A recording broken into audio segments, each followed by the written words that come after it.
Саламатсыздар ма? Біліп жүріңдер жазылып, осы видеоға лайк басуды сұраймын, өтініш. Сіздер лайк бассаңыздар мен қатты қуанамын. Соттан тыс банкроттық қарызды реттеу тәртібі дегеніміз не? Соттан тыс банкроттық бұл рәсімді азаматтар тек банктер, микроқаржы ұйымдары және коллекторлық агенттіктер алдындағы борыштар бойынша келесі шарттарға сәйкес қолданыла алады. Бірінші, банктер, микроқаржы ұйымдары және коллекторлар алдындағы борыш. Екінші,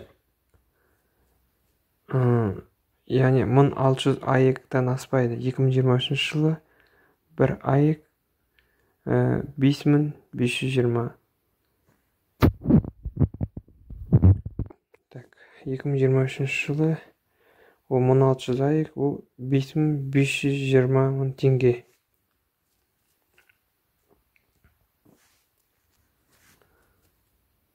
Екінші, қарыз 12 ай ішінде өтелмеген.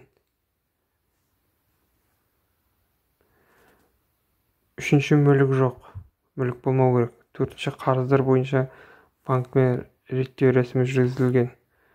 Сонымен қатар заңда ерекше жағдайлар қарастырылған. Атаулы әлеуметтік көмек алушылар үшін 12 ай ішінде төлемнің болмауы туралы критерий қолданылмайды.